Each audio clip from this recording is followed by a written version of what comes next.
Good morning, friends. Happy Tuesday. I am apologetic because this is definitely going to be a few hours later than normal, but that's just how life is. We started the intuition calibration course this week, and yesterday was the first module.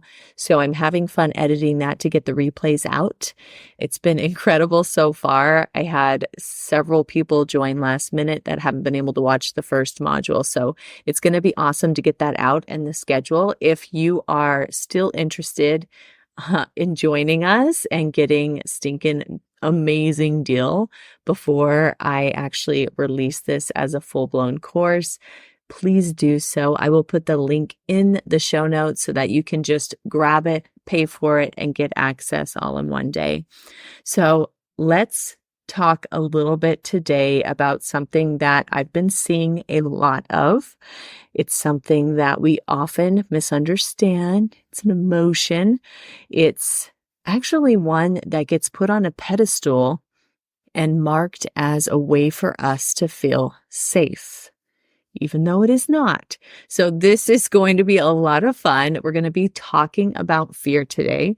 We're going to be talking about how it grabs a hold of you and keeps you in place and keeps you from moving.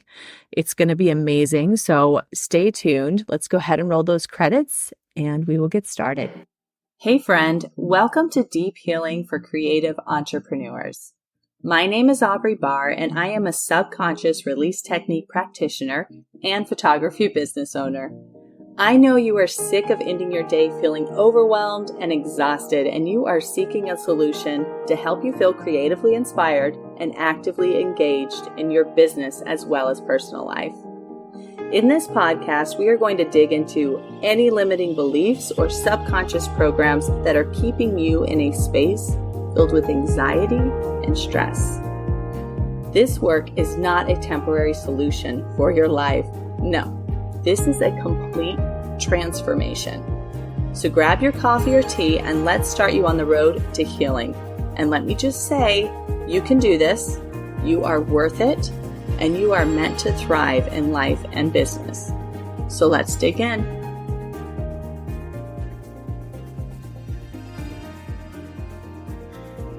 Every time that I think about fear, I'm not even kidding you, that Simon and Garfunkel song comes into my head, where they're like, "Hello, darkness, my old friend." It's like, yeah, every time. And that's kind of how it is, right? It's something that sneaks up on you and it just it's familiar. We know the feeling. Every single person that's listening to this and not even so knows this feeling. They know the feeling of fear. And there's a reason why it is such a strong feeling, one that every human can recognize, right? I will say every functional human can recognize, because it's definitely something that is needed. It is needed to keep us safe. It is needed to trigger our system for fight or flight, or fawn, to be honest with you. It is absolutely essential for us to have it in our world, okay? And so thinking about it as this dark friend, okay, yes, but also it's a way for us to learn. It's a way for us to learn, and it's a way for us to push past our limits. So remembering then that our nervous system is always trying to keep us safe, it will absolutely trigger fear anytime it feels like it's not going to be a safe situation. And so that is why it will come up so often. And we have such a physical and emotional response to it. Like you physically can feel fear. A lot of people will say that. You have a reaction to it. You could get shakes. I remember one time Dave and I were camping out by the Kenai River in Alaska, where I used to fish as a child. Okay, so I've been around a lot of grizzlies. I've had to ditch my fish so that a grizzly can therefore claim it. No problem, right? You just go get another one. But I brought him back as an adult and we went camping and fishing, and my dad was there, and my dad and my daughter were staying in the camper, and Dave and I were in the tent. In the middle of the night, we hear these really big steps, and Dave wakes me up and he's like, "I think there's a bear out there." And sure enough, you start hearing it breathe on the side of our tent. And for me, I knew logically we didn't bring any food in with us. You're not supposed to. It was all in the bear, I forget what they call it, bear cupboard or whatever outside. We didn't have our beef jerky. We didn't have our clothes that smelled like fish. Like everything was separate. So I had that immediate response of like, okay, it's okay. We're going to calm down because there's no big deal. There's nothing in here that he wants. And I felt pretty confident in that. But Dave did not feel so confident in that.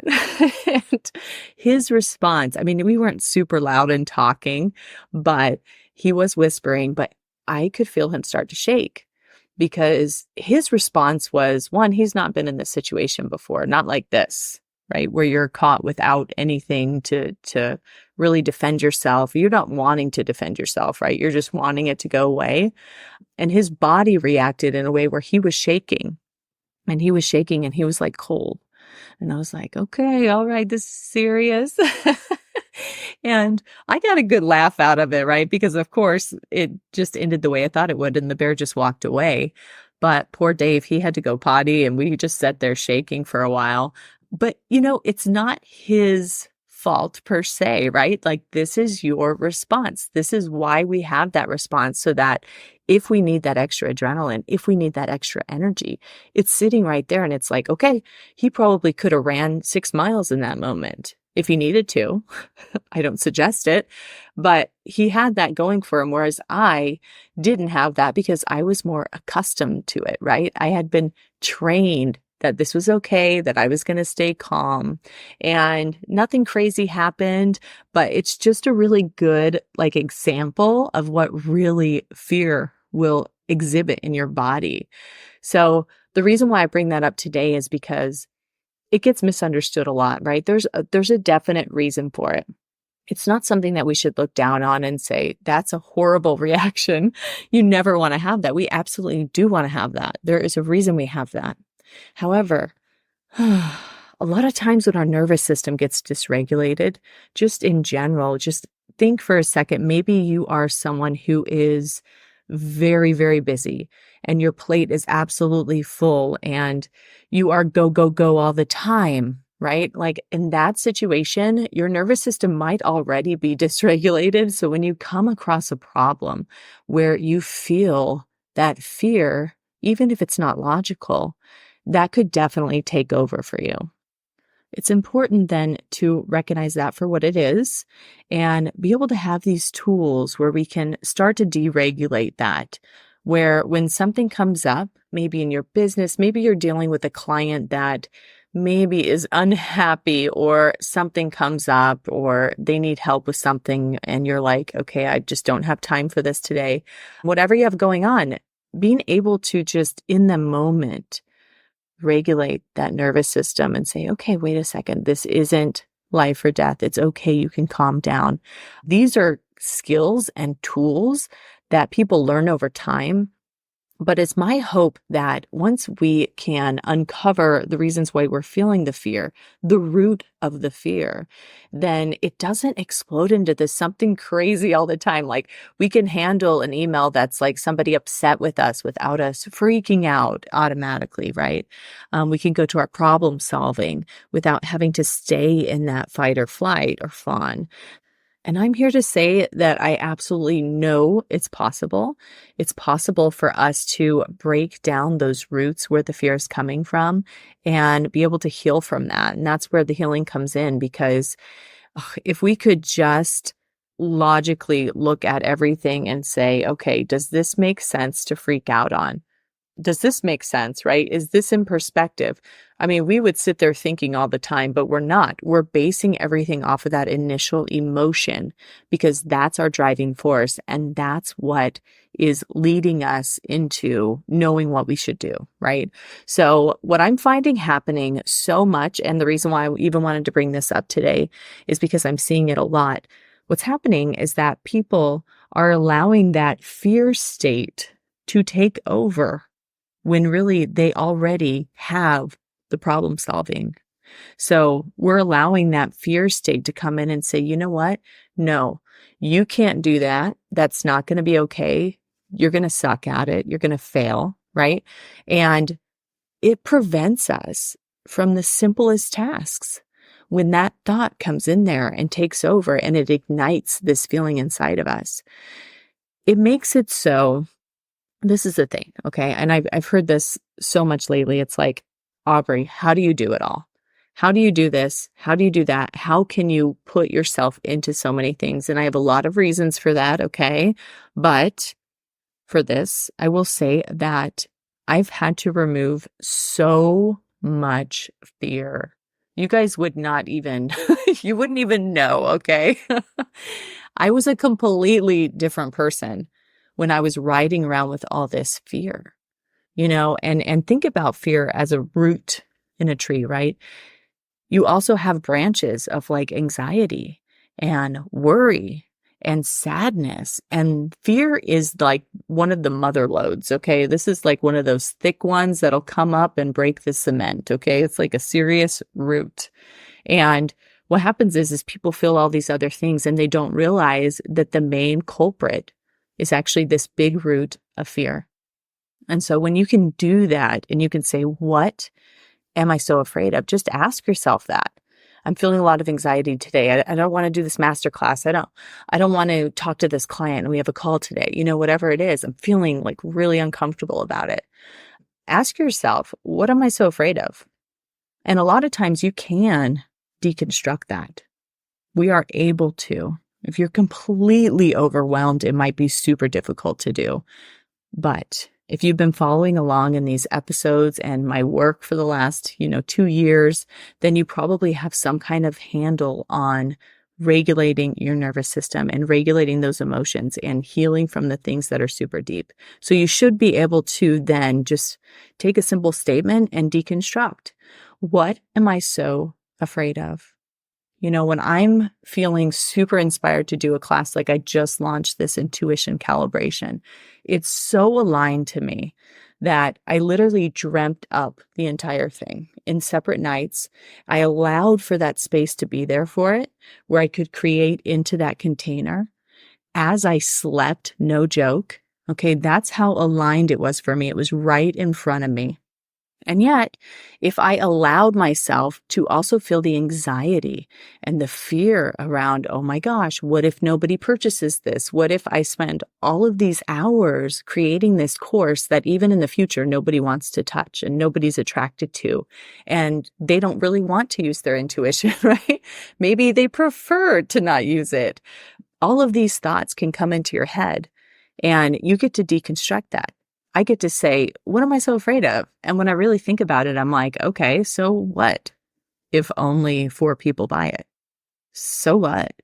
Those 4 people are going to have an amazing transformation. Is it worth the time I've put into it? I'm working on this in my sleep, for crap's sake.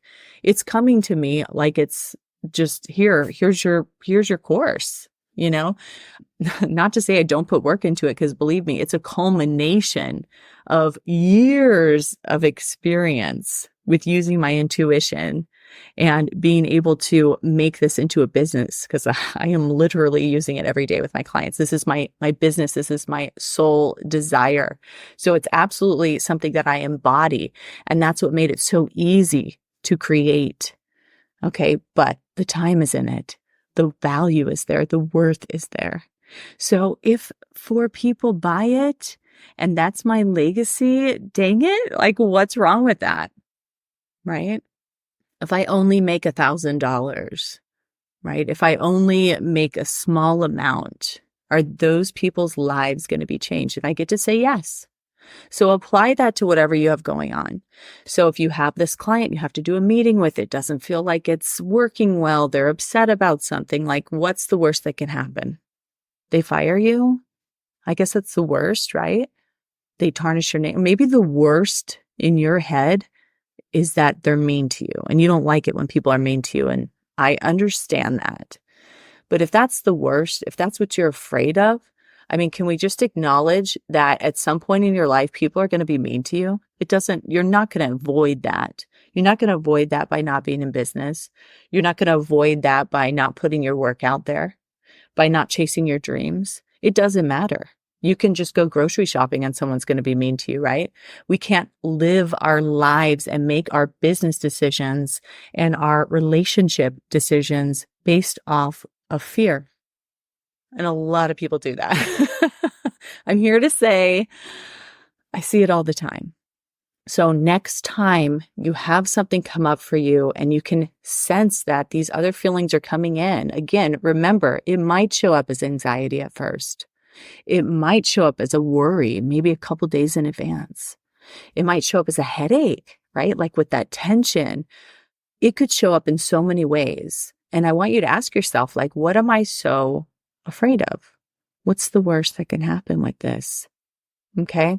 And allow yourself to play out that scenario and see if it will help you to not only break down those emotions so you can feel them and release them, but also understand more clearly this version of you that is super fight or flight or fawn, this part of you that is unhinged inside.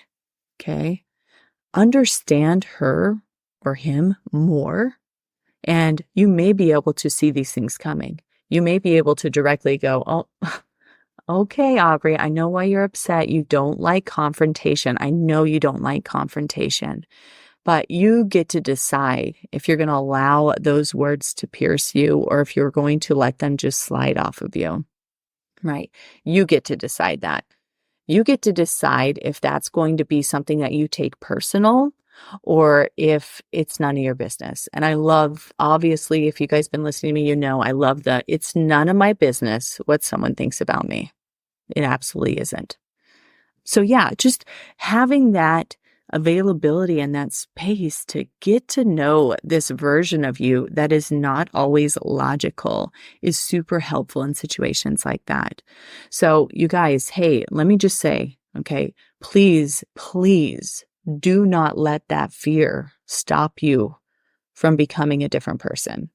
If you have fear there and you don't address it, then you can definitely end up in situations where you're actually allowing, this is like equivalent to saying to yourself, I am going to let this fear stop me from having a better life. That's what you're saying, okay? I know it sounds harsh. It's a hard truth. And I'm here for hard truths. Like that is what I am doing here. But I'm just saying at some point you've got to take responsibility for whatever's going on in your head and in your body. And if you can't stop that, if none of this helps you in that route, if you still feel the anxiety, if you still feel the worry, you still feel the fear, and it's still stopping you, then please take one of my courses, do some more work on healing the subconscious. That's where the magic is. When you can unlock that subconscious and you can open up to all the possibilities that are around you, it's a completely different life. I promise you. This is truly the heart and soul of my business, is helping people to become that person on the other side of fear. That's what I'm here for. Dang it. That's like my motto. Okay. I have a couple, but that is one of them. And if you need more help with this, then at some point you do have to take a leap of faith. You've got to put your faith into something that you trust that's going to allow you to shift that mind of yours and the body, help you to reprogram things that have just been laying stagnant for years and years and years. I'd love to have you in Deep Healing for the Creative Soul. I am coming up on a year since I originally released that program. I have added so many bonuses to it. I have continued to work on it to make it something that when people come in there, they do not leave the same person. And we actually have an entire module just on releasing fear because it is that important. It is a cornerstone of healing. I can promise you that. So if you'd like to join us, we're going to be doing another group starting March 4th. This is going to be an insane amount of healing and clearing and nervous system regulation, everything that you need in order to get you moving on this path and having opportunities and feeling more like you're emotionally connected to your life and your family and everything that's involved in it. It is specifically for creatives, but you do not need to own a business for this course. There are an entire module also for money programs, though. So if you maybe are an artist and have always felt like you cannot earn money off of what you do, because that has been the stigma for I don't know how many decades, or actually probably centuries, I would say. But if you are there, clearing up some of those money programs is also super beneficial. I think that oftentimes we are so gung-ho to spend money on things that we think we're going to have a return of investment similar to that money price point. So I might buy a course that helps me with Facebook ads because I believe that investing that money will come back to me. What people don't understand is that so much of your ability to receive money comes from your mindset. And when you have these blocks around fear, when you don't want to be seen, when you have these blocks around not receiving money, then you're never going to get there.